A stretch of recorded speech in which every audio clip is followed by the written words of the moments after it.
శ్రావణం mega sale మీ CMR legacy of జ్యువెలరీలో VA లో 50% వరకు తగ్గింపు. వివరాలకు సంప్రదించండి.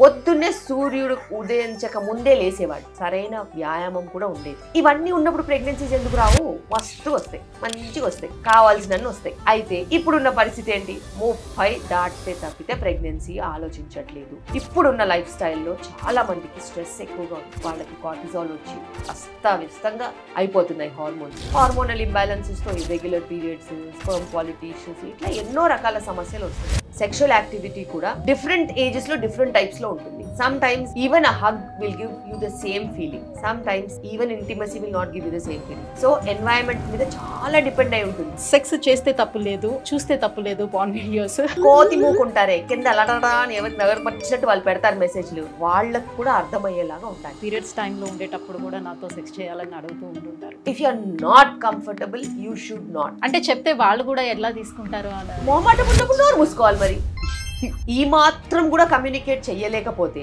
There is no use of long term relationship. గతంలో పెళ్ళైన తర్వాత వాళ్ళు వర్జినిటీని కోల్పోయేవారు, ఇప్పుడు చాలా ఫాస్ట్ గా ఉన్నారు. If you don't have safe sexual activity మీరు ఖచ్చితంగా ఏదో ఒక సెక్షువల్లీ ట్రాన్స్మిటెడ్ డిజీజ్ దారిని పడతారు. లవ్ కి డెఫినేషన్ మారుతూ వెళ్తూ ఉంటుంది. భార్యాభర్తలు విడిపోవటానికి కొన్ని రీజన్స్ చెప్తూ ఉంటారు. లైఫ్ లో ఎప్పుడైనా ఒడిదుడుకులు వచ్చినప్పుడు ఉండేదాన్నే మనం పాలిషర్స్ అవుతూ ఉంటాం. ఇది ఎవరి మిస్టేక్ కాదు. People would want to have a house, would want to have 1 or 2 children. ఇవన్నీ మేనేజ్ చేస్తూ వెళ్ళినప్పుడు జనజీవన స్రవంతిలో కలిసి వెళ్ళిపోతున్నప్పుడు ఇలాంటి చాలా జరుగుతూ ఉంటాయి. పిల్లలు పుట్టారు కదా అందుకే నేను లావుగా అయ్యాను అని చెప్తూ ఉంటారు. అసలు ఏ సంబంధం ఉంటుంది? బాగా తినేసి లావ్ అవడం తప్పితే వేరే ఏంటి? మదర్ ఇన్ లా అసలు వర్కే చేయనివ్వరు. ప్రేమ అనుకుంటారు, అది ప్రేమ కాదు, పైసా. Coming to unwanted kids ma'am, committed relationships లో ఉన్న వాళ్ళకి ఇవి యూజ్ చేయడానికి హక్కు వీలు. పెయిన్ వస్తే ఈ పెయిన్ కామనే కదా అని భరిస్తే మార్నింగ్ కి శవమైతే వెళ్తాం. చావు బతుకుల్లో 5 grams 4 grams హిమోగ్లోబిన్ తో మా దగ్గరికి వస్తారు. వచ్చినప్పుడు మేము చేసే కష్టము ఎవరు రికగ్నైజ్ చేయరు. ప్రాణం పోతే డాక్టర్ వల్ల ప్రాణం పోయిందంటారు తప్పితే ఇలా మింగొచ్చింది అందుకే పోయిందని ఎవ్వరు చెప్పరు. Hi, welcome to healthy talks with Suji. Real అండి, ఈ టాక్ షోలో నిజంగా మనం మాట్లాడుకునే మాటలన్నీ కూడా చాలా హెల్దీగా ఉంటాయి. ప్రతి ఒక్కరికి యూజ్ అయినటువంటి టాపిక్స్ మనం మాట్లాడబోతున్నాం. సో ఇవాల్టి పాడ్కాస్ట్లో మనం సెక్స్ ఎడ్యుకేషన్ గురించి కానివ్వండి, లేదంటే ఈ పీరియడ్స్, అమ్మాయిలు ఎదుర్కొన్నటువంటి పీరియడ్స్ సమస్యల గురించి కానివ్వండి, అండ్ ఇన్ఫర్టిలిటీ సమస్యలు పెరగడానికి రీజన్స్ కానివ్వండి. సో ఇవన్నీ కూడా జనరల్గా ప్రతి ఒక్కరికి ఉన్నటువంటి డౌట్స్ ఏవైతే ఉంటాయో, కొంతమంది ఎవరైతే షేర్ చేసుకోలేకపోతూ ఉంటారో, సో అలాంటి ఇష్యూస్ అన్నీ కూడా ఈ పాడ్కాస్ట్లోనే మాట్లాడబోతున్నాం. సో ఇవన్నీ డిస్కస్ చేసేందుకు మనతో పాటు ఉన్నారు ఒక ఫేమస్ గైనకాలజిస్ట్. 2 తెలుగు రాష్ట్రాల్లోనే అసలు పరిచయమే అవసరం లేనటువంటి, అందరికీ సుపరిచితురాలైనటువంటి డాక్టర్ శిల్పి రెడ్డి గారు మనతో పాటు ఉన్నారు. మేడంతో మాట్లాడేద్దాం. Hello ma'am. Hello, how are you? Very good ma'am. First of all మీకు థ్యాంక్స్ చెప్పుకోవాలి, ఎందుకంటే మీ టైం చాలా ప్రీషియస్ ఐ నో. సో అయినా మీకున్న టైంలో మాకు ఈ టైం కేటాయించినందుకు thank you so much for that. Welcome. So first of all sex education గురించి మాట్లాడాలనుకుంటున్నాం మ్యామ్. సో దీని గురించి మాట్లాడేదానికన్నా బిఫోర్, సో నేను ఒకటి ఎక్స్పీరియన్స్ అయిన దాని గురించి చెప్తాను. సో ఒక గైనకాలజిస్ట్తో నేను ఆల్రెడీ ఒక సెక్స్ ఎడ్యుకేషన్ గురించి ఒక వీడియో చేశాను. సో వీడియోలో కింద కామెంట్స్ అన్నీ చూసేటప్పుడు చాలా వల్గర్గా వచ్చినాయి. సో వాట్ ఐ థాట్, అసలు సెక్స్ అనే మాటని అసలు యూజ్ చేయకూడదా? ఎడ్యుకేషన్ గురించి అసలు మాట్లాడకూడదా? సెక్స్ చేస్తే తప్పు లేదు, చూస్తే తప్పు లేదు, పాన్ వీడియోస్. సో మనకి సినిమాల్లోని ఈ రొమాన్స్ చూస్తే తప్పు లేదు. సో ఎడ్యుకేట్ చేయడంలో వచ్చే తప్పు ఏంటి? అసలు ఎందుకు మనుషుల ఆలోచన ధోరణి ఈ రకంగా ఉంది? సో సెక్స్ ఎడ్యుకేషన్ అనేది ఎంతవరకు అవసరం పిల్లలకి? తప్పకుండా ఇప్పుడున్న పిల్లలకైతే కరెక్ట్ సెక్స్ ఎడ్యుకేషన్ అనేది ఇంపార్టెంట్. ఎందుకంటే వాళ్ళకి తెలియనిది చాలా అన్వాంటెడ్ ఇన్ఫర్మేషన్ వాళ్ళ బ్రెయిన్లోకి, వాళ్ళ ఐస్లోకి, వాళ్ళ మొత్తం ఆలోచనలోకి వెళ్ళిపోతుంది. అలాంటప్పుడు ఒక ఎడ్యుకేషన్ ద్వారా రైట్ ఇన్ఫర్మేషన్ ఇచ్చే బాధ్యత అనేది రెస్పాన్సిబుల్ పీపుల్కి ఉండాలి. ఇప్పుడు దానికి స్పెషల్గా సైకాలజిస్టులు ఉంటారు, సెక్స్ ఎడ్యుకేటర్స్ ఉంటారు. సో వాళ్ళు దీన్ని సటిల్గా ఎలాగైతే మనం చెప్పగలుగుతామో, వాళ్ళకి అర్థమయ్యేలాగా ఎంత జాగ్రత్తగా వాళ్ళు ఉండాలో ఆ విధంగా ప్రొఫెషనల్గా చెప్తారు. సో అలాంటప్పుడు మనము ప్రొఫెషనలిజం అనేది నిజంగా ఏ ప్రొఫెషన్కైనా ఉండాలి. అలా మనం ప్రొఫెషనల్గా బిహేవ్ చేసినప్పుడు అవతల వాళ్ళకి కూడా చాలా పద్ధతిగా అర్థమవుతుంది. ఇలా పద్ధతిగా అర్థం చేసుకుంటేనే ఇవాళ రేపు ప్రాబ్లమ్స్ రాకుండా ఉంటాయి. వాళ్ళకి నచ్చినట్టు, వాళ్ళకి కనిపించినట్టు, వాళ్ళకి అవసరం ఉన్నట్టు అర్థం చేసుకుంటే రేపు మనకి ఎన్నో ప్రాబ్లమ్స్ రావచ్చు. ఆ ప్రాబ్లమ్స్ చిన్న వయసులో ఉన్న పిల్లలకి, యుక్త వయసులో ఉన్న అమ్మాయిలకు కానీ అబ్బాయిలకు కానీ వస్తే మటుకు క్షమించరాని నేరం. సో ఇలా మనము క్షమించరాని నేరాలని, ఘోరాలని పెంచడం కంటే ఖచ్చితంగా ఒక పద్ధతిగా, ఒక మంచి దారిలో వాళ్ళని ట్రైన్ చేసుకుంటే అద్భుతమైన ఒక సమాజం అనేది ఉంటుంది. అలాంటి అద్భుతమైన సమాజంలో ఈ కోతి మూకుంటారే కింద లడడా అని ఎవరు వచ్చినట్టు వాళ్ళు పెడతారు మెసేజ్లు, అలాంటి వాళ్ళు ట్రైన్ అయ్యి ఓహో ఇలా కూడా ఉంటుందా అని వాళ్ళకి కూడా అర్థమయ్యేలాగా ఉండాలి. బికాస్ ఈ విషయంలో మాట్లాడుకున్నట్టు అయితే అసలు మనం ఎవరి మనుగడ లేదు. If there is no sexual activity, ఎక్కడి నుంచి పుడతారు జనాలు, ఎక్కడి నుంచి ప్రపంచం నడుస్తుంది. ఎటువంటి మానవాళి నడవాలన్నా, ఎటువంటి యానిమల్స్ పెరగాలన్నా ఖచ్చితంగా దాని గురించి కరెక్ట్ అవగాహన అనేది ఉండాలి. సేఫ్ సెక్స్ ఎడ్యుకేషన్కి సంబంధించి పిల్లలకి వివరించడంలో పేరెంట్స్ పాత్ర, అంటే వాళ్ళ రెస్పాన్సిబిలిటీ ఎంత ఉండాలి, అండ్ స్కూల్స్లో సెక్స్ ఎడ్యుకేషన్ గురించి ఉండాలంటారా, ఉంటే తప్పేమైనా ఉంటుందా? ప్రతి స్కూల్లో సెక్స్ ఎడ్యుకేషన్ గురించి క్లాసెస్ అనేవి మ్యాండేటరీగా ఉండాలి. ఒక 8th, 9th, 10th class onwards నుంచి ఉంటే మంచిది. అయితే అంతకన్నా చిన్నపిల్లలకి పేరెంట్స్ బాధ్యత తీసుకొని వాళ్ళు సరైన దారిలో పెట్టుకుంటే మంచిది. ఎందుకంటే ఎంతవరకు వాళ్ళు ఫ్రెండ్లీగా ఉండగలుగుతారు, ఎంతవరకు వాళ్ళు ఓపెన్గా ఉండగలుగుతారు అనేది ఒక పెద్ద ప్రశ్న. లేదు వాళ్ళు ఉండలేకపోతున్నారని అంటే ఆబ్వియస్లీ పీడియాట్రిషియన్స్ ఉంటారు, స్పెషలిస్టులు ఉంటారు, వాళ్ళ హెల్ప్ తీసుకోవచ్చు, తప్పేంటి. ఎనీ టైం రైట్ ఏజ్లో కనుక కరెక్ట్ అవగాహన అనేది ఉంటే మటుకు నిజంగా లాభపడు. టు బీ ఫ్రాంక్ మాట్లాడుకోవాలి అని అంటే గతంలో పెళ్ళయిన తర్వాత వాళ్ళ వర్జినిటీని కోల్పోయేవారు, బట్ ఇప్పుడు బిఫోర్ మ్యారేజే చాలా వరకు అందరూ చాలా ఫాస్ట్గా ఉన్నారు. సో దాని గురించి అసలు క్వశ్చన్ కూడా చేయకూడదేమో. సో ఇంత ఎర్లీగా ఇంటర్ కోర్స్లో పార్టిసిపేట్ చేయటం వల్ల వచ్చే కాంప్లికేషన్స్ ఏమైనా ఉంటాయా ఫర్దర్గా? బేసిక్గా మనము అమ్మాయిలకైనా అబ్బాయిలకైనా కరెక్ట్ ఎడ్యుకేషన్ ఇవ్వగలుగుతాం. అక్కడి నుంచి వాళ్ళ దారి వాళ్ళు తీసుకోవాలి. కొంతమందికి వాళ్ళ దారి అదే అనిపిస్తుంది, కొంతమందికి వాళ్ళ దారి సరైన దారి వాళ్ళు ప్లాన్ చేసుకుంటారు. ఏదైతేనేమి ఇప్పుడు మ్యారేజెస్, కమిటెడ్ రిలేషన్షిప్స్కి టైం పడుతుంది. అది ఎడ్యుకేషన్ అయినా అయి ఉండొచ్చు, ప్రొఫెషనల్గా అయినా అయి ఉండొచ్చు, లేకపోతే వాళ్ళ చాయిసెస్ అయినా అయి ఉండొచ్చు. మరి అంత డిలే అవుతున్నప్పుడు వాళ్ళకి ఆ జర్నీలో ఒక జర్నీలో ఉన్నప్పుడు ఎవరైనా నచ్చిన వాళ్ళు దారిలో రావచ్చు, ఏదైనా అనుకోకుండా కొన్ని జరగవచ్చు. సో ఇలాంటివి క్షణికంగా కొన్ని జరిగిపోతుండొచ్చు. బికాస్ హార్మోన్స్ అనేవి అందరికీ ఉంటాయి, హార్మోన్స్ పని చేయకుండా ఎందుకు ఉంటాయి చెప్పు. సో ఇలా మనకి committed relationships and marriages delay అవుతున్నప్పుడు ఇవన్నీ మనం ఫోర్సీ చేస్తాం, 100% ఫోర్సీ చేస్తాం. అయితే ఇప్పుడు మనకి ఏం ఆలోచించాలంటే, మనము ఎప్పుడైతే వీటి గురించి మనం మాట్లాడతామో వాళ్ళకి అర్థమయ్యేలాగా చెప్పాలి, ఏది సేఫ్ ఏది నాట్ సేఫ్. సేఫ్టీ గురించి మాట్లాడిన అయితే సెక్షువలీ ట్రాన్స్మిటెడ్ డిజీజెస్ చాలా చాలా ఇంపార్టెంట్.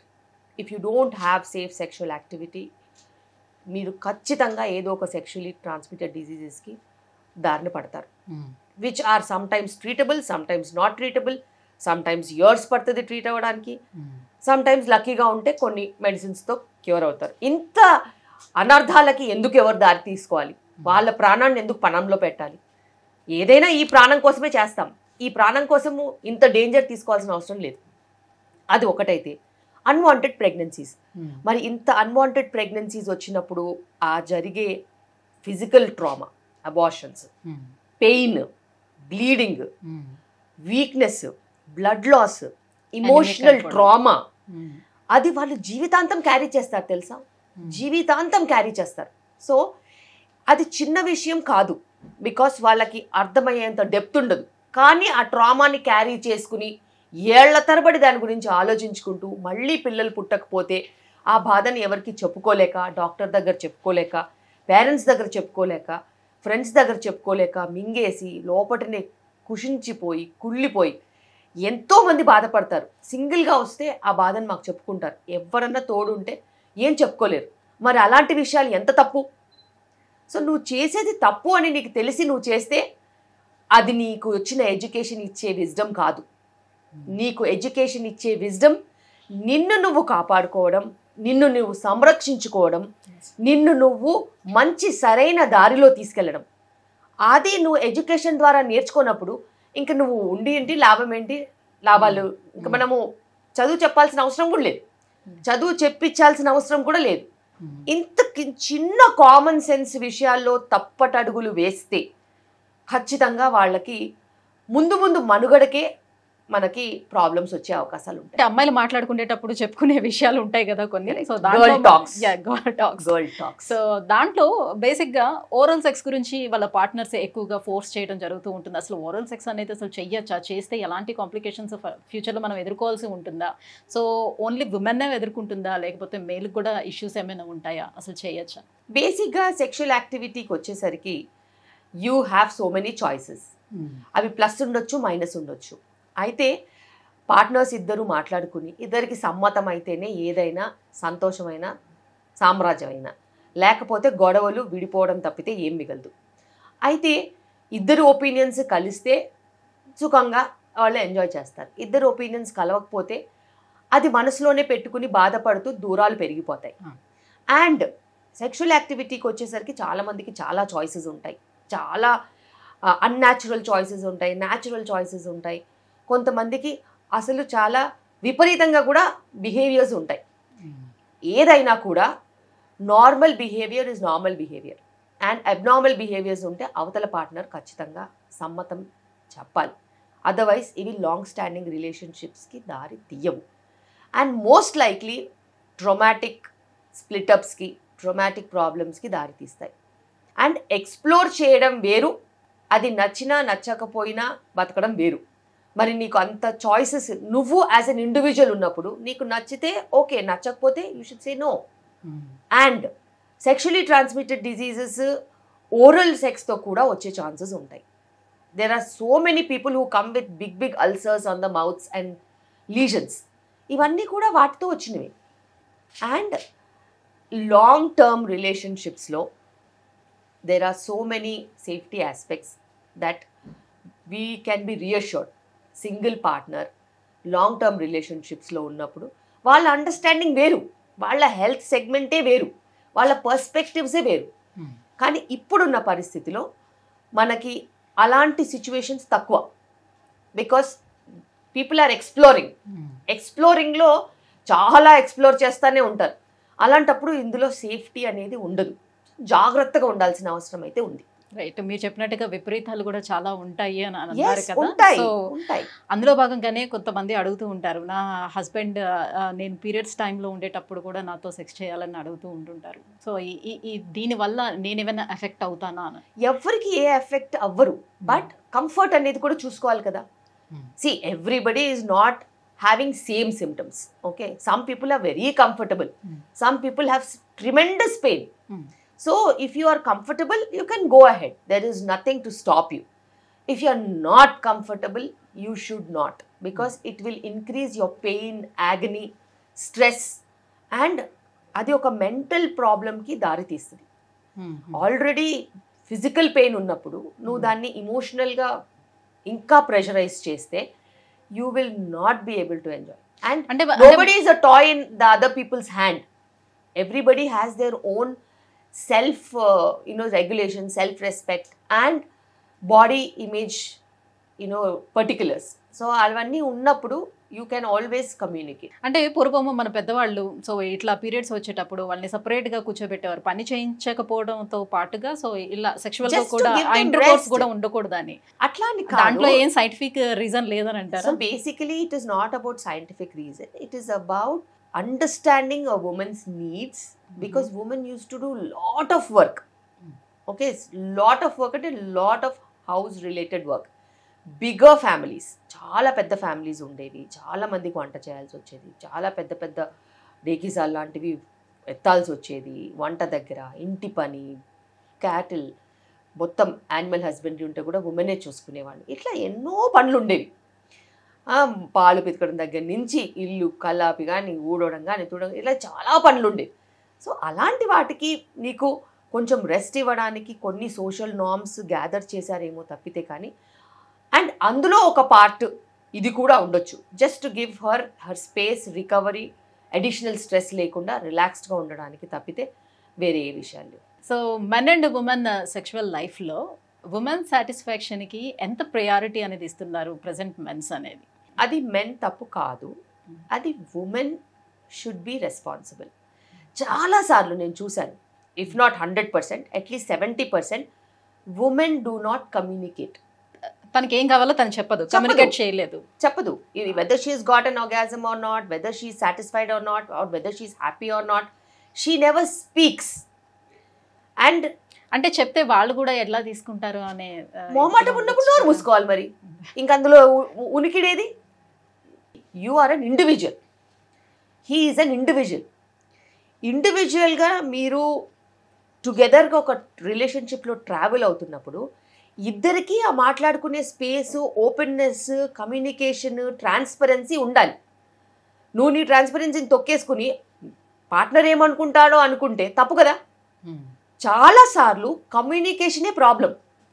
కమ్యూనికేట్ చేస్తే పాజిటివ్గా తీసుకునే పార్ట్నర్స్ ఉంటారు. ఓకే, డిప్రెస్ అయిపోయి వాళ్ళు డాక్టర్స్ దగ్గరికి వెళ్ళిపోయి I'm not able to perform అని ఇంకా పర్ఫార్మెన్స్ పడిపోయే వాళ్ళు కూడా ఉంటారు. But that number is lesser. And నువ్వు ఎట్లా కమ్యూనికేట్ చేస్తున్నావు అనేది నువ్వు సరిగ్గా చెప్పగలగాలి. యోర్ ఫాల్ట్ అని చెప్తే ఎవరైనా ఒఫెన్సివ్గా ఫీల్ అవుతారు. Let's do it this way అన్నది చెప్తే వేరే రకంగా ఉంటుంది. I would want some more time అని అంటే వేరే రకంగా ఉంటుంది. సో నీ మాటలు వల్లే ఏదైనా కానీ పెరగడమా విరగడమా అనేది ఉంటుంది. చాలా వరకు వాళ్ళు అనుకునేది ఏంటంటే, ఇప్పుడు నేను ఇలా చెప్పాను అని అనుకోండి ఫర్ సపోజ్, సో నీకు చాలా ఎక్స్పీరియన్స్ ఉన్నట్టుంది, that's why you asking like that, అలా ఏమైనా అంటారేమో. సో ఈ రకంగా తీసుకుంటే నేను ఏం ఇంకెందుకు మరి అలాంటప్పుడు ఆ పార్ట్నర్తో బతకడం ఎందుకు చెప్పు? ఈ మాత్రం కూడా కమ్యూనికేట్ చెయ్యలేకపోతే there is no use of a long term relationship. Okay, and it is never about your words which are going to be interpreted. Okay, interpretation అనేది నీ బిహేవియర్ వల్ల కూడా వస్తుంది, నీ ఇంటిమసీ వల్ల కూడా వస్తుంది, నీ మాటల వల్ల కూడా వస్తుంది, నీ అట్మాస్ఫియర్ వల్ల కూడా వస్తుంది. A very loving, caring couple would never talk such extreme things. Only a sadist will talk like that. So అట్లాంటి సాడిస్ట్ గారితో ఉండాల్సిన అవసరం కూడా లేదు. అంత చెడ్డగా నీ గురించి మాట్లాడిన వాళ్ళు పట్టుకుని ఊగులాడాల్సిన అవసరం అసలుకే లేదు. సో ఏదైనా అర్థం చేసుకుంటేనే రిలేషన్షిప్. ఇంత నాస్టీగా మాట్లాడితే ఇంకా వాడు నీ గురించి ఏమనుకుంటున్నాడు, నువ్వు ఎందుకు ఉండాలి కలిసి? As well get out of that trauma. Today if he speaks like this, tomorrow he'll speak anything else. And if you are going to think like he might talk to me like that, that means you don't have an internal respect for him. So ఏదైనా రిలేషన్షిప్లో బయట ఎంత respect ఉంటుందో లోపల కూడా అంతే respect ఉండాలి, అంత కమ్యూనికేషన్ ఉండాలి, అంత ట్రాన్స్పరెన్సీ ఉండాలి. లేకపోతే there is no point in even staying together. భార్యాభర్తలు విడిపోవటానికి కొన్ని రీజన్స్ చెప్తూ ఉంటారు. సో బిఫోర్ మ్యారేజ్ తను ఉన్నట్టుగా, అంటే ఒకవేళ లవ్ చేసుకుంటే బిఫోర్ మ్యారేజ్ ఉన్నట్టుగా, లేదు అంటే మ్యారేజ్ స్టార్టింగ్లో ఉన్న విధంగా తర్వాత పిల్లలు పుట్టిన తర్వాత ఉండటం లేదు. సో అది ఎలాంటి కండిషన్లో అయినా కావచ్చు, లైక్ తన లవ్ని ఎక్స్ప్రెస్ చేసే విధానంలో కావచ్చు, లేదంటే సెక్షువల్ లైఫ్లో కావచ్చు. సో ఇలాంటివన్నీ కూడా నాకు డిఫరెన్సెస్ కనిపిస్తున్నాయి కాబట్టి మేము ఉండలేకపోతున్నాం, మాకు చాలా డిఫరెన్సెస్ వచ్చాయని చెప్తూ ఉంటారు. ఎందుకు బిఫోర్ ఉన్నట్టుగా ఆఫ్టర్ ఉండలేకపోతారు? అంటే ప్రాబ్లం మెన్లో ఉంటుందా ఉమెన్లో ఉంటుందా? ప్రాబ్లం లైఫ్లో ఉంటుంది. Because when you travel together ఖచ్చితంగా ఈరోజు ఉన్నట్టు రేపు ఉండదు, రేపు ఉన్నట్టు ఎల్లుండి ఉండదు. అండ్ లైఫ్లో ఎప్పుడు కష్టాలు నష్టాలు సుఖాలు వస్తూ పోతూ ఉంటాయి. And that builds relationship. అలాగే నీ demands and your profession and your environment keeps changing. అవి చేంజ్ అవుతున్నా కొద్దీ దానికి అనుగుణంగా నువ్వు అడ్జస్ట్ అవుతూ వెళ్ళిపోవాలి. At 20s you are a different person, at 30s you are a different person, at 40s you are different, 50s you are different. Your body is different, yes. Your work is different, your professional engagements are different, your family is different, your responsibilities are different. So prioritize అయ్యేవి prioritise అవుతూ ఉంటాయి, prioritise లేనివి పక్కన పడుతూ ఉంటాయి. But ఇద్దరు కలిసి travel చేస్తున్నప్పుడు unless it is threatening the other people's life or it is very traumatic for the other people's life, you can travel together. Adjustments ఉంటాయి, అర్థము చేసుకోవడం అనేది ఉంటుంది. అండ్ సెక్షువల్ యాక్టివిటీ కూడా డిఫరెంట్ ఏజెస్లో డిఫరెంట్ టైప్స్లో ఉంటుంది. Sometimes even a hug will give you the same feeling, sometimes even intimacy will not give you the same feeling. So environment మీద చాలా డిపెండ్ అయి ఉంటుంది. లైఫ్లో ఎప్పుడైనా ఒడిదుడుకులు వచ్చినప్పుడు ఉండేదాన్నే మనం పాలిష్ అవుతూ ఉంటాం తప్పితే ఇది ఎవ్వరి మిస్టేకు కాదు. అండ్ ఇప్పుడున్న హై స్పీడ్ సొసైటీలో చాలా డిమాండింగ్ సిచ్యువేషన్స్లో వర్క్ చాలా టైం తినేస్తుంది. అండ్ వర్క్తో పాటు other things also are very very occupying, like your own commitments కానీ, యువర్ ఫైనాన్షియల్ గ్రోత్ కానీ, కెరియర్తో పాటు ఇంట్లో ఉన్న రెస్పాన్సిబిలిటీస్ కానీ, ఎక్స్పెక్టేషన్స్ కానీ. People would want to have a house, people would want to have a vehicle, people want to have 1 or 2 children.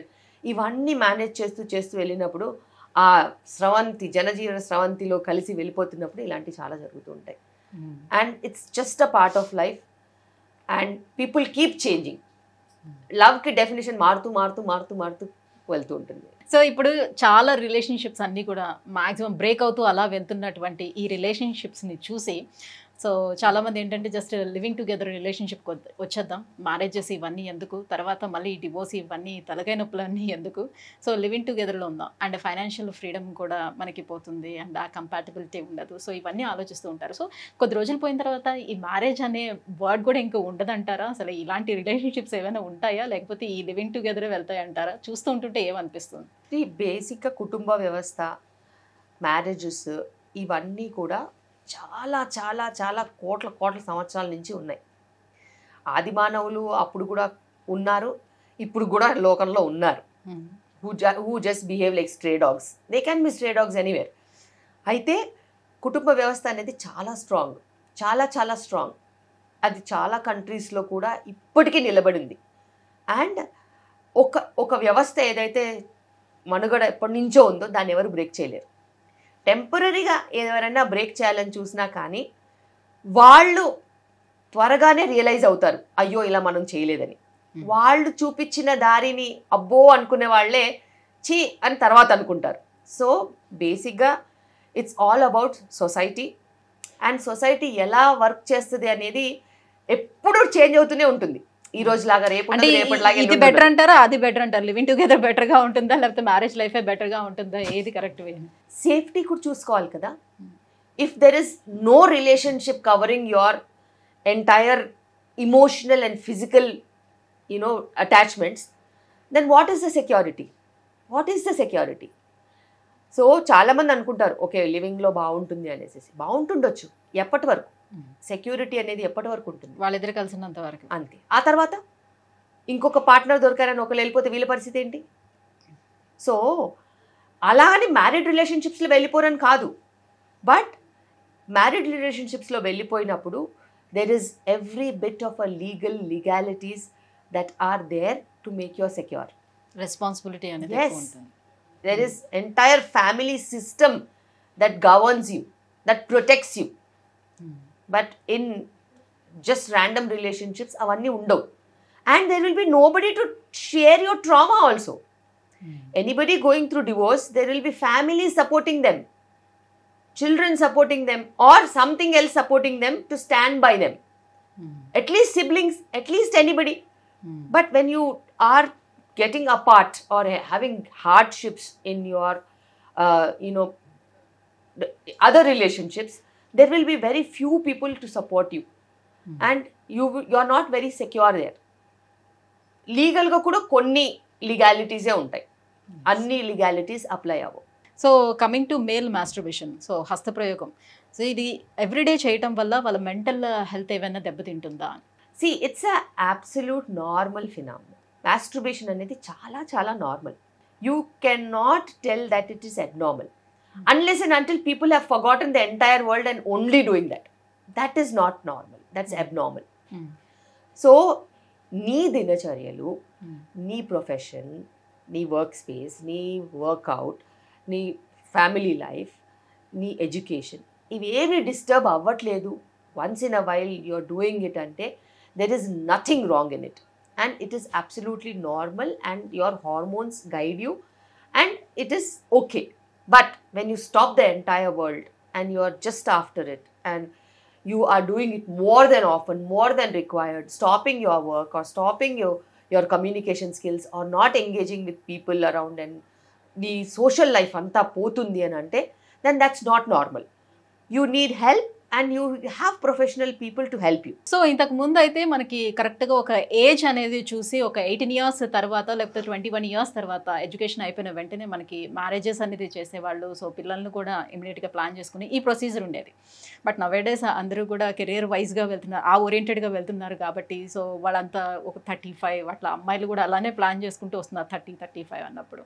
So పిల్లల దగ్గరకు వచ్చేటప్పటికి ఈ కాంప్లికేషన్స్ నార్మల్ అయిపోయింది. సో గల్లీకి ఒక ఇన్ఫర్టిలిటీ సెంటర్స్ అనేది వస్తుంది. సో ఇది పెరుగుతున్న టైంలో ప్రాపర్గా నాకు పిల్లల్ని కావాలి ప్లాన్ చేసుకోవాలనుకునేటప్పుడు ఉన్నటువంటి ఆప్షన్స్ ఏంటి, ఎలా చేసుకోవాలి, దీని నుంచి ఏ రకంగా బయటపడచ్చు?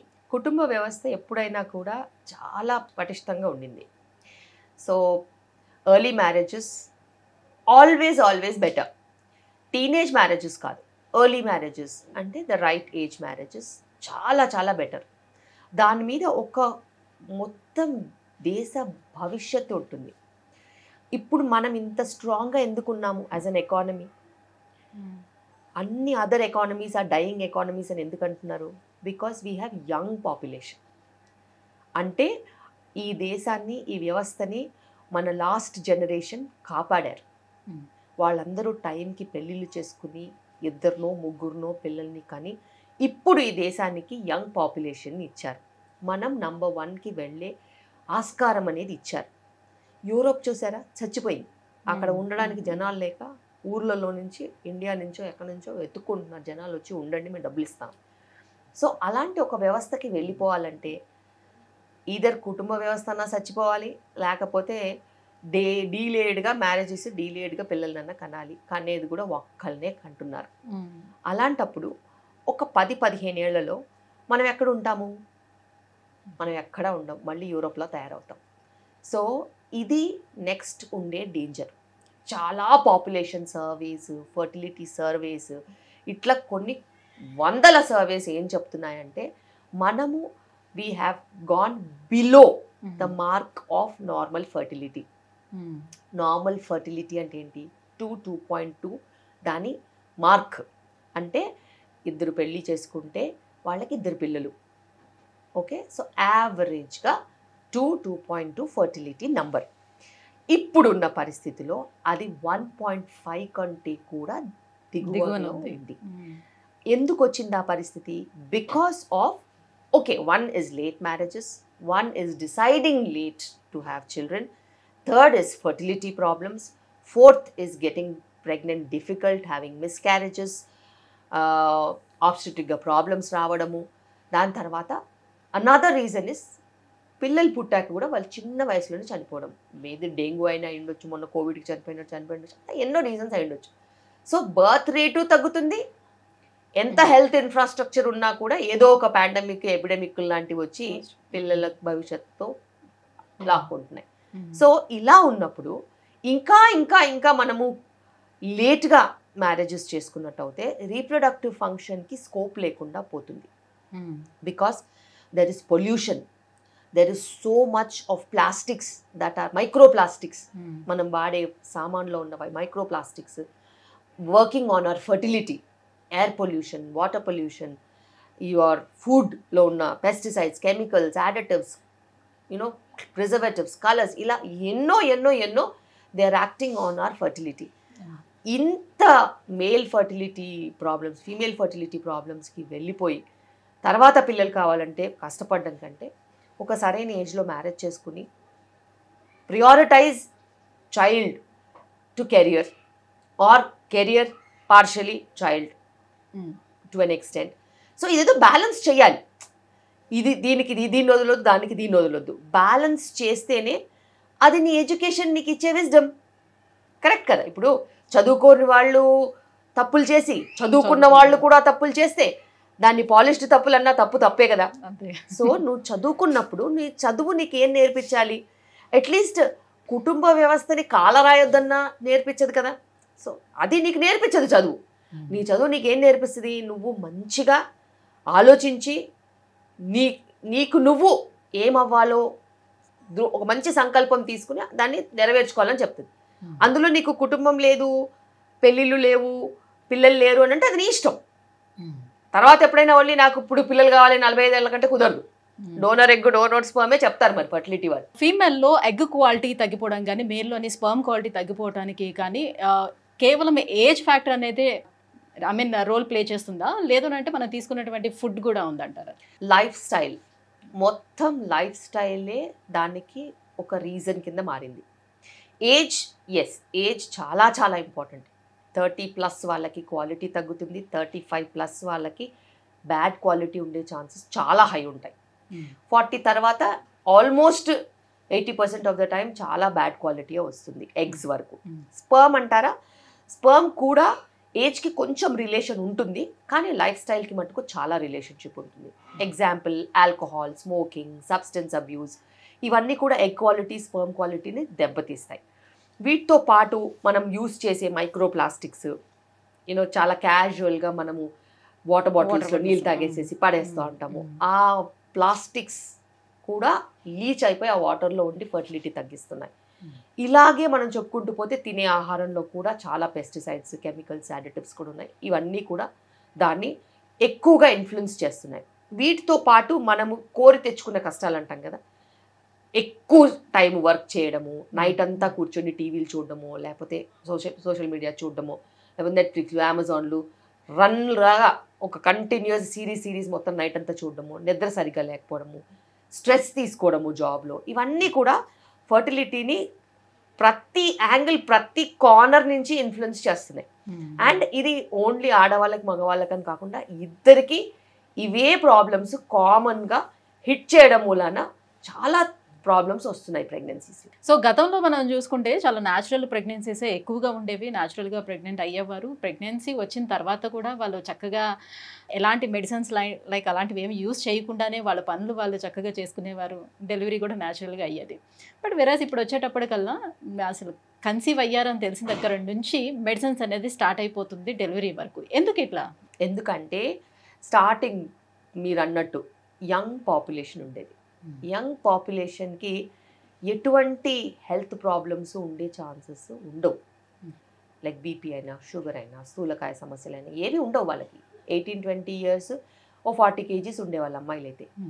As young as 18-20 years 16 years what ever, వాళ్ళకి వాళ్ళ ఏజ్ కొంచెం ప్రొటెక్షన్ ఇచ్చేది. హెల్త్ ప్రాబ్లమ్స్ అనేవి ఉండేవి కాదు. మోడరేట్గా ఫుడ్ తీసుకునేవాళ్ళు, ఎక్కువగా వర్క్ చేసేవాళ్ళు, ఫిజికల్ యాక్టివిటీ బ్రహ్మాండంగా ఉండేది. ఎంత మంచి ఫిజికల్ యాక్టివిటీ ఉండేదంటే సాయంత్రం అయ్యేసరికి భోన్ చేసి పడుకుంటే విపరీతంగా మంచిగా నిద్ర, ఎర్లీ స్లీపింగ్, పొద్దున్నే సూర్యుడు ఉదయించక ముందే లేసేవాళ్ళు. మళ్ళీ వాళ్ళ యాక్టివిటీస్, దినచర్యలతో పాటు సరైన వ్యాయామం కూడా ఉండేది. ఇవన్నీ ఉన్నప్పుడు ప్రెగ్నెన్సీస్ ఎందుకు రావు? మస్తు వస్తాయి, మంచిగా వస్తాయి, కావాల్సినన్ని వస్తాయి. అయితే ఇప్పుడున్న పరిస్థితి ఏంటి? 30 దాటితే తప్పితే ప్రెగ్నెన్సీ ఆలోచించట్లేదు. అప్పటికే 60, 70, 80 కిలోలు ఉంటున్నారు. ఇది మినిమం. ఇక 90, 100 చాలా మంది ఉంటారు. స్థూలకాయ సమస్యలు హస్బెండ్ వైఫ్ ఇద్దరికీ ఉంటున్నాయి.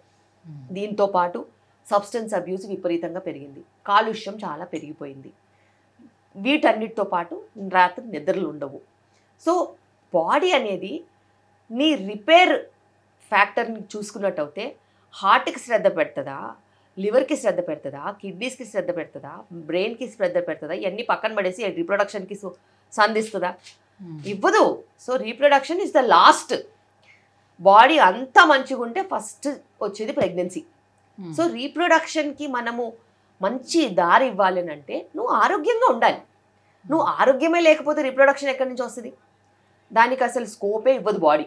అండ్ బాడీ నీకు షుగర్ ఉండి, బీపీ ఉండి, స్థూలకాయ సమస్యలు ఉండి, స్ట్రెస్ ఉండి, హైరాణ పడిపోతూ ఉంటే అదొక భయము, ఆందోళనతో ఉన్న పరిస్థితిలో నీకు రిప్రొడక్టివ్ హార్మోన్స్ ఎట్లా వస్తాయి మంచిగా? కార్టిజాల్ వస్తుంది, స్ట్రెస్ హార్మోన్ దండిగా వస్తుంది చాలా. కార్టిజాల్ వచ్చినప్పుడు ఇంకా వెయిట్ గెయిన్, ఇంకా షుగర్ అన్కంట్రోల్డ్ అయిపోతుంది, ఇంకా నిద్రలేమి సమస్యలు పెరిగిపోతాయి. సో ఏ హార్మోన్ ఎవరికి ఏ టైంలో వస్తే ఆ రిజల్ట్స్ వస్తాయి. ఇప్పుడున్న లైఫ్ స్టైల్లో చాలామందికి స్ట్రెస్ ఎక్కువగా ఉంది, వాళ్ళకి కార్టిజాల్ వచ్చి అస్తవ్యస్తంగా అయిపోతున్నాయి హార్మోన్స్. హార్మోనల్ ఇంబ్యాలెన్సెస్తో irregular periods, sperm quality issues, ఇట్లా ఎన్నో రకాల సమస్యలు వస్తున్నాయి. అన్నిటికంటే ఇప్పుడు ఎక్కువగా నంబర్స్ మేము చూసే థైరాయిడ్ ప్రాబ్లమ్స్ చాలా పెరిగిపోయాయి బికాస్ ఆఫ్ ఓవర్ వెయిట్. మరి అంత ఓవర్ వెయిట్ సమస్యని చాలా క్యాజువల్గా తీసుకుంటున్నారు. ఒకప్పుడు నా ఓపీకి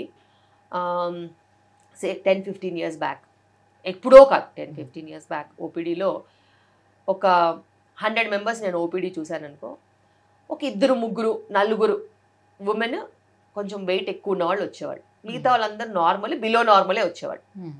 ఇప్పుడు వారానికి 2-3-4 నార్మల్ వెయిట్ ఉన్న వాళ్ళు వస్తున్నారు, మిగతా వాళ్ళందరూ ఓవర్ వెయిటే. వాళ్ళు ఏమనుకుంటున్నారంటే, చాలా సింపుల్గా చెప్తారు, చుట్టుపక్కల అందరూ 60 kgsతో తిరుగుతున్నారు అనుకో, వాళ్ళు కూడా నార్మల్ అనుకుంటున్నారు, కానీ అది నార్మల్ కాదు. 60 is not నార్మల్. మన Indian BMIs for women are lesser. మనం అంతా 40 kgsలో ప్రెగ్నెంట్ అయ్యి 45-50 kgsకి డెలివరీ అయిపోయి సెకండ్ ప్రెగ్నెన్సీ కూడా అదే రేంజ్లో ఉన్నవాళ్ళం. ఇప్పుడు సడన్గా 60-70 నార్మల్ అని అంటే ఎట్లా కుదురుతుంది? అదే బాడీ, అదే థైరాయిడ్ గ్లాండ్, ఏజ్ ఎక్కువ, వాళ్ళ రిక్వైర్మెంట్ కూడా ఎక్కువ ఉంటుంది. సో థైరాయిడ్ సమస్యలు చాలా ఎక్కువ పెరిగిపోయాయి. గవర్నమెంట్ ఆఫ్ ఇండియా ఎంత కష్టపడి అయోడిన్ డెఫిషియన్సీ అనుకుని, అది అనుకుని, ఇది అనుకుని, అయోడిన్ సప్లిమెంటేషన్ చేసి ఇచ్చేసి అడ్జస్ట్ చేసి కరెక్షన్ అనుకుంది థైరాయిడ్కి. కానీ ఇప్పుడు ఒబెసిటీ కూడా చాలా ఎక్కువగా ఒక మహమ్మారిలా తయారై. పెళ్ళప్పుడు నేను బాగానే ఉన్నాను, పిల్లలు పుట్టక ముందు నేను బాగానే ఉన్నాను, పిల్లలు పుట్టిన తర్వాత ఇంకేముంటుంది, ఇట్లానే లావు అవుతాం, పిల్లలు పుట్టారు కదా అందుకే నేను లావుగా అయ్యాను అని చెప్తూ ఉంటారు. అసలు దానికి దీనికి ఏం సంబంధం ఉంటుంది? అసలు ఏ సంబంధం ఉండదు. బాగా తినేసి లావు అవడం తప్పితే వేరే ఏం లేదు. సో ప్రెగ్నెన్సీస్లో పాతకాలంలో అన్ని పనులు చేసుకునేవాళ్ళు, వాళ్ళకి ఆ ఫ్రీడమ్ ఉండేది, వాళ్ళ పనులన్నీ వాళ్ళు చేసుకునేవాళ్ళు. డెలివరీ అయిన తర్వాత కూడా ఎక్స్క్లూజివ్ బ్రెస్ట్ ఫీడింగ్ ఇచ్చేవాళ్ళు, ఓవర్గా ఫుడ్ ఉండేది కాదు, ఇంటి పని అంతా ఉండేది.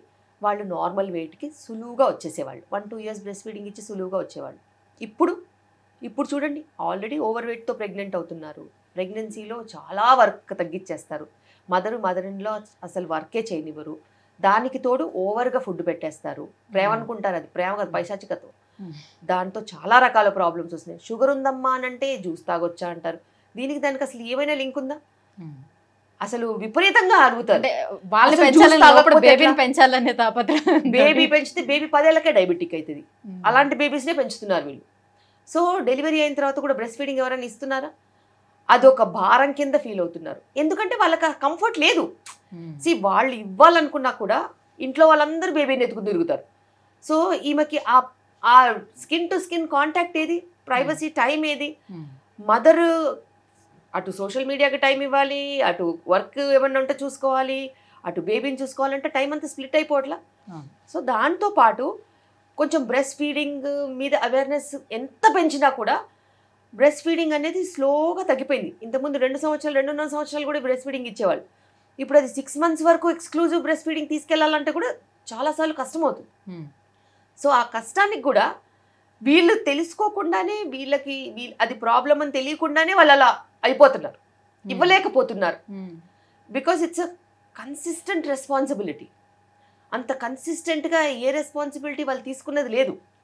అండ్ చైల్డ్ని కూడా చాలాసార్లు ఇమోషనల్గా డిప్రెస్ అయిపోయి, ఇదేనా నా పని, నేను ఇంక దీనికైనా పనికి వస్తాను, అలా కూడా అనుకునే వాళ్ళు ఉంటారు. అంటే ఇప్పుడు వర్కింగ్ ఉమెన్ ఉన్నారు అని అంటే వాళ్ళు ఒక 3 months, పిల్లలు పుట్టిన 3 monthsకే వర్క్ స్టార్ట్ అయిపోవడం, వెళ్ళిపోవడం. 6 months వరకు మెటర్నిటీ లీవ్ ఉంటుంది. గవర్నమెంట్ ఆఫ్ ఇండియా ఆ ప్రొవిజన్ ఇచ్చింది, ఎందుకంటే 6 months మెటర్నిటీ లీవ్ ఇస్తే వీళ్ళు ఎక్స్క్లూజివ్గా బ్రెస్ట్ ఫీడింగ్ ఇస్తారని. కానీ మన వాళ్ళు ఏం చేస్తారు, అప్పుడప్పుడు 7th month 8th monthకి మెటర్నిటీ లీవ్ తీసేసుకోవడం వల్ల బేబీతో ఎక్కడ ఉంటుంది time. So that's the wrong step. ఎప్పుడైనా కానీ నువ్వు ప్రెగ్నెన్సీలో యాక్టివ్గా ఉండి ఆఫీస్కి వెళ్ళి ఇంటి పని చేసుకుంటూ ఇద్దరు హస్బెండ్ వైఫ్ ఫిట్నెస్ మెయింటైన్ చేసుకుంటే, డెలివరీ అయిన తెల్లారి నుంచి నువ్వు మెటర్నిటీ లీవ్ తీసుకుంటే 6 months నువ్వు బేబీతో ఉండొచ్చు. ఆ 6 monthsలో నీకు లాక్టేషన్ మంచిగా ఎస్టాబ్లిష్ అయిపోతే, ఆ కిటుకు నీకు తెలిసిపోతే ఇంటి పని ఎలా చేసుకోవాలి, బేబీని ఎప్పుడు చూసుకోవాలి, బేబీకి ఫీడింగ్ ఎప్పుడు ఇవ్వాలి, నాకంటూ ఎప్పుడు టైం ఉంటుంది, నేను ఆఫీస్కి అంటే ఎలా మేనేజ్ చేయాలని అన్నీ ఆలోచించుకుని సవ్యంగా పెట్టుకుంటే అది కదా నెక్స్ట్ ప్లాన్. 6 months తర్వాత కూడా వాళ్ళకి ఈజీగా ఉంటుంది పాత. అంటే వాళ్ళు బలవంతంగా ఇప్పుడు ఈ ఫీడింగ్ అనే ఆఫ్ చేయడం వల్ల ఏమైనా సమస్య వస్తుందో తల్లికి? అసలు ఆఫ్ చేయాల్సిన అవసరమే లేదు. ఎక్స్ప్రెస్డ్ బ్రెస్ట్ మిల్క్ అనేది చాలా చాలా సులువు. దానికి ఇంటెన్షన్ ఉండాలి. ఆఫీస్లో కూడా ఎవ్రీ 2-3 అవర్స్కి ఒకసారి బ్రెస్ట్ మిల్క్ ఎక్స్ప్రెస్ చేసి ఫ్రిడ్జ్లో పెట్టాలి. వచ్చేటప్పుడు ఫ్లాస్క్లో పెట్టేసుకొని తెచ్చేసుకోవాలి. సో ఇది అందరూ చేయాల్సిన ప్రక్రియ అండ్ ఇది కష్టం కాదు. దీనికి ఒక మంచి ఇంటెన్షన్ ఉండాలి. ఫోర్స్డ్గా మన బ్రెస్ట్ ఫీడింగ్ ఆపేస్తే వెయిట్ లాస్ అనేది ఆగిపోతుంది. ఫుడ్ అనేది అప్పటిదాకా ఎక్కువ తీసుకుంటాం కదా, ఫుడ్ ఆపరు చాలామంది. సో దాంతో వెయిట్ గెయిన్ అనేది మళ్ళీ స్టార్ట్ అవుతుంది. రైట్. సో డెలివరీస్ విషయానికి వచ్చేటప్పుడు సో నార్మల్ డెలివరీ అవ్వడమే చాలా మంచిది అనేది ఉన్నటువంటి ప్రచారం. అయితే ఇప్పుడు ఏమంటున్నారంటే అంటే 2 వాదనలు వినిపిస్తున్నాయి. నార్మల్ డెలివరీ కూడా ఇబ్బందే కలుగజేస్తుంది లేడీస్కి. నార్మల్ డెలివరీ చేసేటప్పుడు పెల్విక్ మజిల్స్ అన్నీ లూజ్ అయిపోతూ ఉంటాయి. సో వాళ్ళకు కూడా బ్యాక్ పెయిన్ వస్తూ ఉంటుంది, వెజైనా లూజ్ అయిపోతుంది, తర్వాత సెక్షువల్ లైఫ్ అంతా కూడా ఇబ్బందిగా అనిపిస్తుంది. కాబట్టి సిజేరియన్కి వెళ్ళిపోదామని అనుకుంటున్నారు. ఇది ఎంతవరకు వాస్తవం అంటారు? వీళ్ళు కొత్త కాన్సెప్ట్ కనుక్కున్నారు. అనాది కాలంలో నుంచి కొన్ని వేల కోట్ల సంవత్సరాల నుంచి నార్మల్ డెలివరీసే అయినాయి. సర్జరీస్ ఎప్పటి నుంచి అవుతున్నాయి? కొన్ని సంవత్సరాల నుంచి అవుతున్నాయి. అవి ఎందుకు అవుతున్నాయి? మదర్కి ఏదైనా లైఫ్ థ్రెటనింగ్ ప్రాబ్లం ఉంటే, బేబీకి ఏదైనా లైఫ్ థ్రెటనింగ్ ప్రాబ్లం ఉంటే చేయాల్సిన ప్రొసీజర్ని ఇంత క్యాజువల్గా అడాప్ట్ చేసేసుకుంటారని నేను కూడా ఎప్పుడు అనుకోలేదు. లాస్ట్ 5 ఏళ్ల నుంచే ఈ పిచ్చి బాగా ముదిరిపోయింది. ఇది పిచ్చే తప్పితే వాస్తవత్వం లేదు. ఎందుకంటే పాతకాలంలో కూడా 10 మంది పిల్లల్ని కన్నారు. ఎలా కన్నారమ్మా? అంత లూజ్ అయిపోయి, అంత వేస్ట్ అయిపోయి, అంత పనికి రాకుండా అయిపోతే 10 మందిని ఎలా కంటారు చెప్పండి? ఉమెన్ సెక్షువలీ అట్రాక్టివ్గా ఉండి మంచిగా ఉంటేనే కదా 10th చైల్డ్ అనేది వస్తుంది. లేకపోతే చెట్టుకు పుట్టుకు పుడతారా ఏంటి? ఏ వరాలు ఎవరు ఇవ్వరు. హస్బెండ్తో కాపురం చేస్తేనే ప్రెగ్నెన్సీస్ వస్తాయి. అలాంటప్పుడు అది ఎంత పెద్ద అపోహ. దాన్ని ఎలా వీళ్ళు అనవసరంగా లిఫ్ట్ చేస్తున్నారు? It's a wrong concept. Actually when you deliver normally నీకు బాడీకి ఇంకా ఈజ్ ఆఫ్ రికవరీ ఉంటుంది. అండ్ ఈజ్ ఆఫ్ రికవరీతో పాటు నువ్వు చేసుకోవాల్సిన మినిమల్ ఎక్సర్సైజెస్ చేసుకుని జాగ్రత్తగా ఉండి మంచి వైటమిన్స్ తీసుకొని, ఇప్పుడు ఏజ్ ఎక్కువ ఉంటున్నారు కాబట్టి, యంగ్గా ఉంటే నీకు ఆ పరిస్థితి కూడా ఏం లేదు. నీ ఏజే నిన్ను ప్రొటెక్ట్ చేస్తుంది. ఇప్పుడు హయ్యర్ ఏజెస్లో డెలివరీ అవుతున్నారు కాబట్టి నువ్వు తీసుకోవాల్సిన వ్యాయామం కానీ, ఎక్సర్సైజెస్ కానీ, డయట్ కానీ, మంచి వైటమిన్స్ కానీ తీసుకుంటే నీ రికవరీ కూడా బాగుంటుంది. You can also have multiple children and you can also have a very active sexual life. అసలు దేనికి భయపడాల్సిన అవసరం లేదు. అండ్ సమాజంలో అపోహలకి ఉన్నంత ప్రామినెన్స్ చిట్ చాట్కి, టాక్స్కి అండ్ గాసిప్కి ఉన్నంత ఇంట్రెస్ట్ దేనికి ఉండదు. ఈ గాసిప్ అనేది చాలా తప్పు. ఏదన్నా అవసరం ఉంటే మీరు బట్టల గురించి, నగల గురించి మాట్లాడుకోవాలి. కానీ ఈ ఆడవాళ్ళు కూర్చొని సెక్షన్ల గురించి, నార్మల్ డెలివరీల గురించి, దాని రికవరీ గురించి చదువురాని వాళ్ళు మాట్లాడితే ఎంత బ్యాడ్గా ఉంటుంది. సో ప్రపంచం అంతా టాపిక్లు తక్కువైపోయినాయి సోది చెప్పుకోవడానికి. ఇలాంటి టాపిక్ల మీద సోది చెప్పి అందరినీ పక్కదారి పట్టిస్తున్నారు. వీళ్ళు ఎట్లాగో పక్కదారి పడతారు, వేరే వాళ్ళని కూడా పక్కదారి పట్టించాలని చూస్తున్నారు. కానీ అది నిజం కాదు. సో ఇప్పుడు నార్మల్ డెలివరీ చేసుకోవాలనుకునే వాళ్ళకు కూడా ఆ పెయిన్స్ ఎవరైతే తట్టుకోలేకపోతున్నారో సో పెయిన్ రెడ్యూస్ చేయడానికి కోసం కూడా ఒక ఇంజెక్షన్ ఇస్తున్నారు అని అంటున్నారు. సో ఇలా తీసుకోవటం ఎంతవరకు కరెక్ట్ అంటారు? బేసిక్గా పెయిన్ ఆఫ్ డెలివరీ ఎప్పుడూ మారలేదు. కొన్ని కోట్ల సంవత్సరాల నుంచి అదే డెలివరీ, అదే పెయిన్. కానీ ఆడవాళ్ల పర్సెప్షన్ మారింది. ఇంతకుముందు అసలు లేబర్ పెయిన్ వస్తుందని చెప్తే కూడా అవునా, సరే, ఓకే, వెళ్ళిపోతారు అంతే. అంటే వాళ్ళకి అదేంటో తెలీదు. ఎవరు వాళ్ళకి బ్రెయిన్ వాష్ చేయలేదు. వచ్చినప్పుడు నొప్పులు అయిపోయింది, డెలివరీ అయిపోయింది, వెళ్ళిపోయారు. నొప్పి ఉండేనా అంటే మీరు చెప్పినారు కదా బాగుంటుందని, ఏదో ఉండింది, అయిపోయింది. ఇదే ఎక్స్ప్రెషన్. దానికి ఇంపార్టెన్స్ ఎవరు ఇవ్వలేదు. వాళ్ళని లేబర్ పెయిన్లో నేను అడిగాను. 25 సంవత్సరాల నుంచి డెలివరీలు చేస్తున్నాను నేను. 20 ఏళ్ల ముందు, 15 ఏళ్ల ముందు, 10 ఏళ్ల ముందనే చూసుకో. నీకు లేబర్ పెయిన్లో ఎవరైనా అడిగితే నొప్పి ఎక్కువగా ఉందమ్మా అంటే తట్టుకుంటానమ్మా, ఏం కాదు, అయిపోద్దిగా, ఇంతసేపు అవుద్ది. ఇది అడిగే క్వశ్చన్. ఇప్పుడు ఇంట్లో నుంచి బయలుదేరతాలే, అప్పటి నుంచి మొదలు పెడతారు. My wife is in labour, she's having severe pain. ఏది వన్ ఫింగరే. సో పెయిన్ అనేది వాళ్ళు పెయిన్లో ఎడ్యుకేషన్ తీసుకున్నారు. అన్ఎడ్యుకేటెడ్ పీపుల్ పెయిన్కి ఇంపార్టెన్సే ఇవ్వలేదు. అంటే ముళ్ళు కూడా ఎప్పుడు గుచ్చుకోని అమ్మాయిలకి మేము డెలివరీలు చేస్తున్నాం ఇప్పుడు. ఆలోచించండి. సో అలాంటప్పుడు వాళ్ళకి అది ఎంత పెద్ద విషయమో ఇది ఎంత చిన్న విషయం. అండ్ లేబర్లో టైం మేనేజ్మెంట్ ఇంపార్టెంట్. ఒక హస్బెండ్ అయితేనేమి లేకపోతే ఫ్యామిలీ అయితేనేమి నీకు సపోర్ట్ చేయాలి, నిన్ను ఎంగేజ్ చేయాలి, నీతో 4 మాటలు చెప్పాలి, 4 పాటలు వినాలి, లేకపోతే 4 రకాలుగా ఆ టైం మేనేజ్మెంట్ చాలా చాలా ఇంపార్టెంట్. నీకు జైల్లో పెట్టేసి సంవత్సరము ఒక్క రోజు కూడా జైల్లో ఒక సంవత్సరంలాగా ఉంటుంది.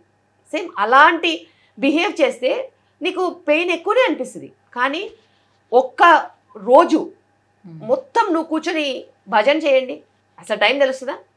ఓవర్ నైట్ చేస్తారు కదా భజనలు, రాత్రంతా చేస్తారు, ఎప్పుడు తెల్లారుతో తెలియదు. అవునా? So it is all about engaging time management.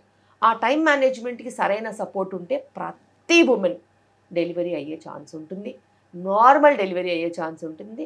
And ఇంకా పెయిన్ మేనేజ్మెంట్ అంటారా, చాలా చాలా చాలా ఒక స్ప్రెడ్డే ఉంది. పెయిన్ కిల్లర్స్ కాకుండా, నీకు ఎంటోనాక్స్ అనే గ్యాస్ కాకుండా, ఎపిడ్యూరల్ కాకుండా, వాటర్ బర్దింగ్ కాకుండా, ఇట్లా ఎన్నెన్నెన్నెన్నో ఉన్నాయి. కానీ అవన్నీ ఆప్షన్ అనుకునే వాళ్ళకి వాటిల్లో కూడా పెయిన్ రిలీఫ్ ఉండదు. బికాస్ ఏదో అనుకుంటారు, ఏదో ఉంటుంది. సో ఎప్పుడైనా మన బాడీని మనం నమ్మాలి. మనం కొత్తగా ఏం సృష్టించట్లా, అది ఎప్పటి నుంచో నడుస్తుంది. నడుస్తున్న దాన్ని నడుస్తున్నట్టు నడిపించేస్తే డెలివరీ కూడా కళ్ళు మూసుకొని తెరుచుకునేలోపు అయిపోద్ది. కానీ అలా నడవనీయకుండా ఇదేంటి అదేంటి అదేంటి దానికి ఏంటి దీనికి ఏంటి, నేనెందుకు నువ్వెందుకు నువ్వు ఉన్నదెందుకు అని ఇలాంటి క్వశ్చన్లు వేస్తే మీ ట్రామానే ఎక్కువ అవుతుంది. సో ఇప్పుడు లేటెస్ట్గా ముహూర్తాలు చూసి కూడా సిజేరియన్ చేసి పిల్లల్ని కంటున్నారు కదా. అవును, చదువు ఉన్నవాళ్ళు, చదువు వచ్చిన వాళ్ళు, చదువు చెప్పేవాళ్ళు ఇలాంటి మూర్ఖత్వానికి లొంగితే ఇంకా మనం ఏం చేయలేము. అండ్ అన్నిటికంటే వింత ఏంటంటే పౌరోహిత్యం తెలిసిన వాళ్ళు కూడా కొంతమంది ఇలాంటి వాటికి ప్రోత్సహిస్తున్నారు. వాళ్ళకి పెట్టుడు ముహూర్తాలు అనేవి పనిచేయవనే సంగతి తెలుసు. ఈ జనాభా ఎవరైతే పోయి పెట్టించుకుంటారో వాళ్ళు జస్ట్ బకరా అవుతున్నారు అంతే, అందులో ఏమాత్రం నిజం లేదు. సో అమ్మాయిలు ఇంకా ఎక్కువగా ఎదుర్కొనే ప్రాబ్లమ్స్లో పీరియడ్స్ సమస్యలు. ఈ పీరియడ్స్లో కూడా చాలామంది చాలా ఎక్కువ పెయిన్ కూడా భరిస్తూ ఉంటారు, చాలా ఇబ్బంది పడుతూ ఉన్నటువంటి సమస్యలు చూస్తూ ఉంటాం. బేసిక్గా పీరియడ్స్ విషయానికి వచ్చేటప్పుడు ఇప్పటికీ కూడా స్టిల్ ఎవరికైనా విమెన్ పీరియడ్స్ వచ్చినప్పుడు మెన్కి తెలియకుండా ఉండాలి, అదొక పెద్ద ఒక తప్పులాగా చూడటం. అండ్ ఒక శానిటరీ ప్యాడ్స్ కూడా తీసుకోవడానికి వెళ్ళేటప్పుడు కూడా షాపు వాళ్ళు కూడా అట్లానే ఒక కవర్లోని దాన్ని ప్యాక్ చేసి ఇవ్వడం, బయటికి కనిపించకుండా ఉండేటట్టు చూడడం. సో ఇదంతా ఏంటి, అంత ఇంప్యూర్గా ఎందుకు చూడాలి ఈ పీరియడ్స్ని అనేది? It is not about purity and impurity, అది ఎప్పుడు కాదు. It is about your conservative thinking. Conservative thinking అనేది ఎవరికి వాళ్ళు ఇచ్చుకున్నది తప్పితే ప్రపంచం దాన్ని అలా చెయ్యాలని ఎప్పుడూ చెప్పలేదు. అండ్ కొంతమందికి అది ప్రైవసీ అనుకుంటారు, కొంతమందికి అవి మిస్ఫార్చ్యూన్ అనుకుంటారు, కొంతమంది దాన్ని దాచుకుంటారు, కొంతమంది దాన్ని ఓపెన్గా చెప్తారు, కమ్యూనికేట్ చేస్తారు.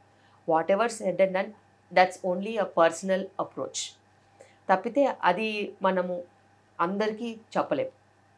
And it's a natural phenomena. ఆ ఫినామినా వల్లనే పిల్లలు పుట్టున్నారు. మరి అలాంటంత బయోలాజికల్ ఫినామినాని తప్పు పట్టాల్సిన అవసరమే లేదు. దాంట్లో ఎడ్యుకేషన్ లేకపోతే నువ్వు ఎట్ట పుడతావు? చెట్టుకు పుట్టేస్తారా? పుట్టరు కదా. You have to get yourself into a womb of a mother which the lining sheds every month to make the pregnancy happen.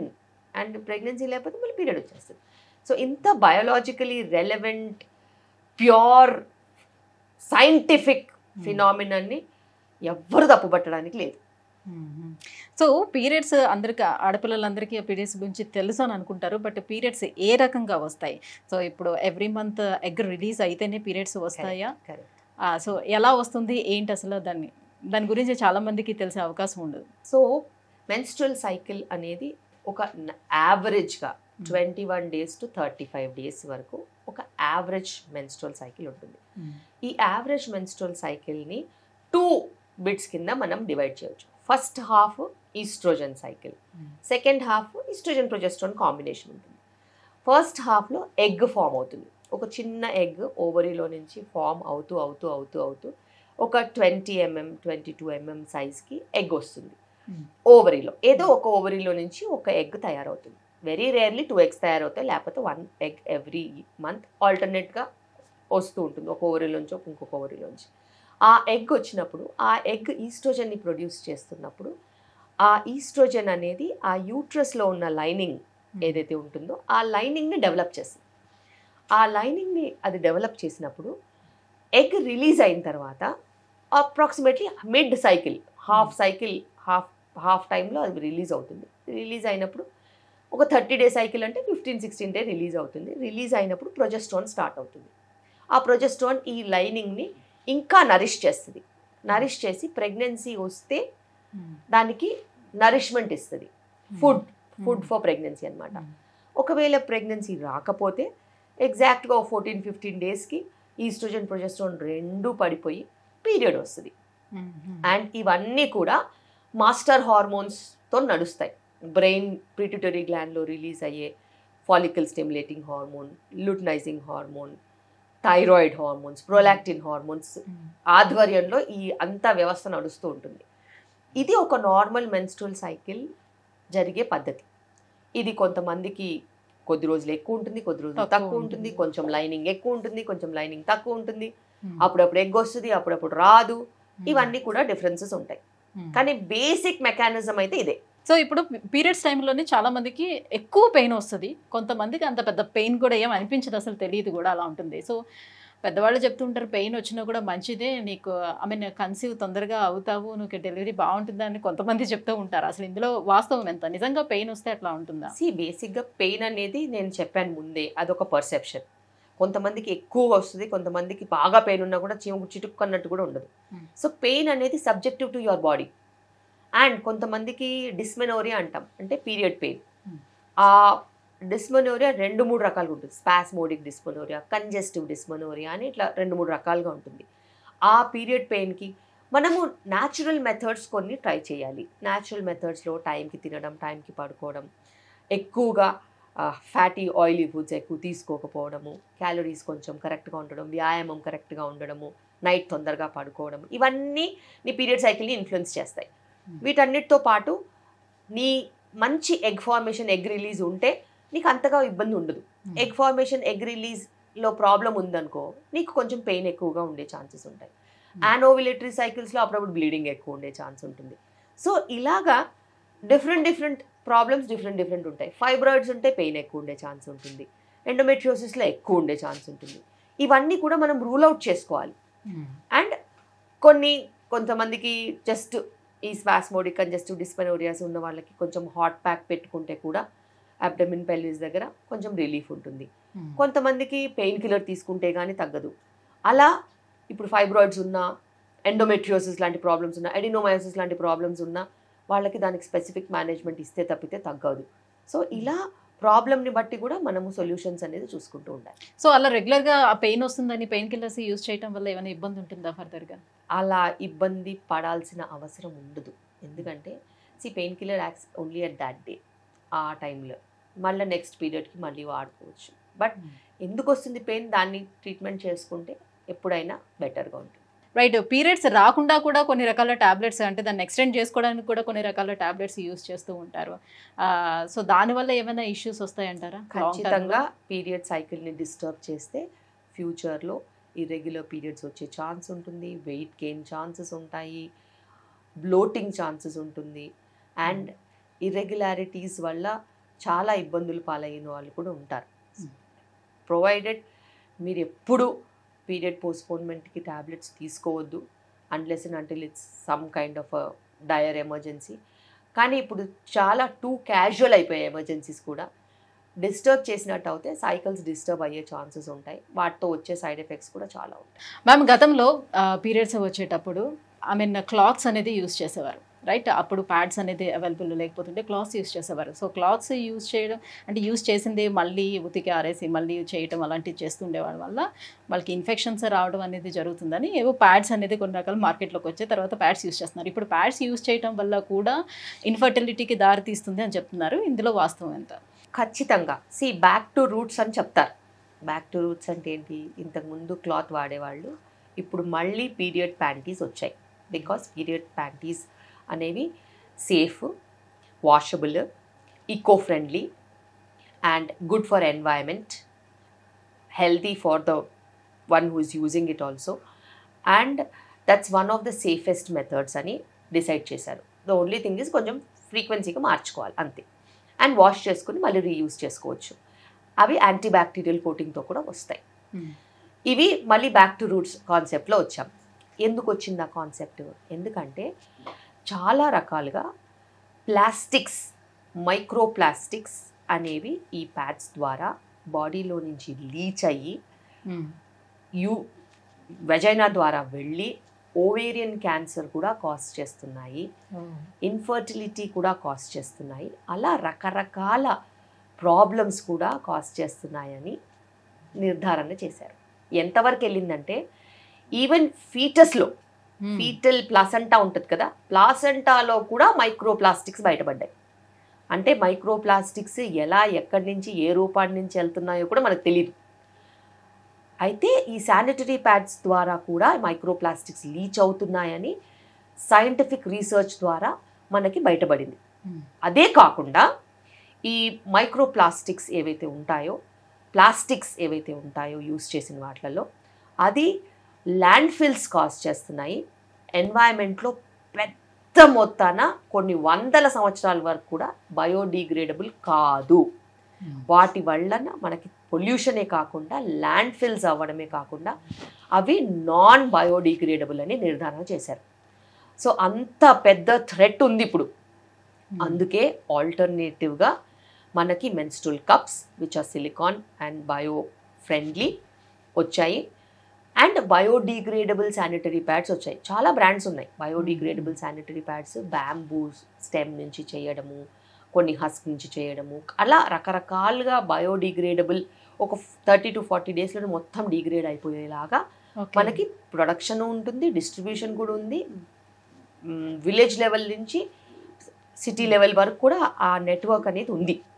And ఆ దారిలో మేము కూడా చాలా కృషి చేస్తున్నాం. నాకు డాక్టర్ కే శిల్పి రెడ్డి ఫౌండేషన్ ఉంది. ఆ ఫౌండేషన్ ద్వారా కూడా biodegradable non plastic sanitary pads అనేది గవర్నమెంట్ స్కూల్స్లో మేము ఫ్రీగా పంచిన రోజులు కూడా ఉన్నాయి అవేర్నెస్ కోసం. అదే కాకుండా మళ్ళీ ఈ పీరియడ్ ప్యాంటీస్ కూడా ట్రైబల్ చిల్డ్రన్కి, యంగ్ ఉమెన్కి ట్రైబల్ ఏరియాస్లో మనం 2 to 3 కనుక ఇచ్చినట్టు అయితే వాళ్ళు 5 years వరకు కూడా వాడుకోవచ్చు. సో అంత వాళ్ళకి సేఫ్టీ కూడా ఉంటుంది, హెల్తీ కూడా, అండ్ పెద్దగా ట్రైన్ చేయాల్సిన అవసరం ఉండదు. అండ్ ఎవరైతే మ్యారీడ్ ఉంటారో, ఎవరైతే చైల్డ్ బర్త్ అయిన వాళ్ళు ఉంటారో వాళ్ళకి వాళ్ళ సైజుని బట్టి మనము మంచి ట్యాంపూన్స్ కాకుండా, ట్యాంపూన్స్తో కూడా మళ్ళీ అదే ప్రాబ్లం, మైక్రో ప్లాస్టిక్స్, ఫైబర్, ఇవన్నీ మనకి ఏంటో తెలియదు. మనం మెన్స్ట్రువల్ కప్స్ ఇస్తాం. మెన్స్ట్రువల్ కప్స్ ఇచ్చినప్పుడు కూడా వాళ్ళకి ఈ సేఫ్టీ ఆస్పెక్ట్లో జస్ట్ కప్ తీయడం, ఎంటీ చేయడం, వాష్ చేసుకోవడం, హాట్ వాటర్లో బాయిల్ చేసుకొని రీయూజ్ చేసుకోవడం, and 1 cup will last for many years. So ఇవి ఎన్వైరన్మెంటల్ ఫ్రెండ్లీ, ఉమెన్కి healthy, training minimum, and sustainable, and cost effective. And ఇట్లా మనము చూసుకున్నట్టు అయితే అటు వీళ్ళ హెల్త్ బాగుంటుంది, ప్లాస్టిక్స్ వల్ల నష్టము ఉండదు, అటు మనం సమాజానికి కూడా, ఎన్వైరన్మెంట్కి కూడా ఫ్రెండ్లీగా వెళ్ళొచ్చు. Coming to unwanted kids ma'am, so ఇప్పుడు షాప్స్లోని చాలా దొరికేస్తున్నాయి కాబట్టి, సో ఎవరైతే పిల్లలు వచ్చి హాస్టల్లో ఉండి వాళ్ళు చదువుకోవడానికి వస్తున్నారో వాళ్ళు కూడా యూస్ చేయడం జరుగుతూ ఉంది. సో న్యూలీ మ్యారీడ్ కపుల్ కూడా ఈజీగా యూస్ చేస్తూ ఉన్నారు. సో లాంగ్ టర్మ్లో ఇవి యూస్ చేయడం వల్ల వచ్చే కాంప్లికేషన్స్ ఎలా ఉంటాయి? అన్వాంటెడ్ కిడ్స్ అంటే నాకు గుర్తుకొచ్చింది 2 రకాలు ఉంటాయి అందులో. ఒకటి ఎమర్జెన్సీ కాంట్రసెప్షన్, ఇంకొకటి అబార్షన్ పిల్స్. అయితే ఈ ఎమర్జెన్సీ కాంట్రసెప్షన్ అనేది దాని పేరే ఉంది, it's an emergency contraception, but it is not contraception అని. రెగ్యులర్గా క్యాజువల్గా ఇంటర్కోర్సు, కమిటెడ్ రిలేషన్షిప్స్లో ఉన్న వాళ్ళకి ఇవి యూజ్ చేయడానికి హక్కు వీలు లేదు. Because they are only for emergency purpose. లైఫ్లో ఎమర్జెన్సీస్ ఎప్పుడు ఉంటాయి? ఎప్పుడన్నా ఒకసారి ఉంటుంది. అది ఎవరికి, అందరికీ రావాల్సిన అవసరం లేదు ఎమర్జెన్సీస్. ఎవరికైనా ఎమర్జెన్సీ వచ్చినప్పుడు, for example rape or anything that is not at all predicted at that time, emergency contraception use చేయాలి. If you fall in that fertile time, period నిన్న అయిపోయింది, ఈరోజు ఎందుకు ఎమర్జెన్సీ కాంట్రసెప్షన్? రేపు నీకు పీరియడ్ వచ్చేలా ఉంది, ఈరోజు ఏదైనా యాక్సిడెంటల్ ఇంటర్కోర్స్, ఈరోజు ఎందుకు emergency contraception? So your doctor has to decide whether you really need it or not. So ప్రతి ఎమర్జెన్సీ కండిషన్ నువ్వు డిసైడ్ చేయొద్దు, నీ డాక్టర్ డిసైడ్ చేస్తుంది. And whether to give you or not తను డిసైడ్ చేస్తుంది. This is first thing. Second thing, abortion pills. ఈ abortion pills అనేవి చాలా చాలా ట్రిక్కీ. ఆ అబార్షన్ పిల్స్ కొన్ని కోట్ల ప్రాణాలు తీసేసుకున్నాయి. If given under supervision in a medical setup, నీకు ఫాలో అప్ ఉంటుంది. You are entitled to give a safe environment, correct protocol, follow it up, everything is clear or not, you will judge and you will give them that safety. నీకు safety లేకుండా ఎటపడితే అటు తీసుకుంటే నీ ప్రాణాలు పోతాయి.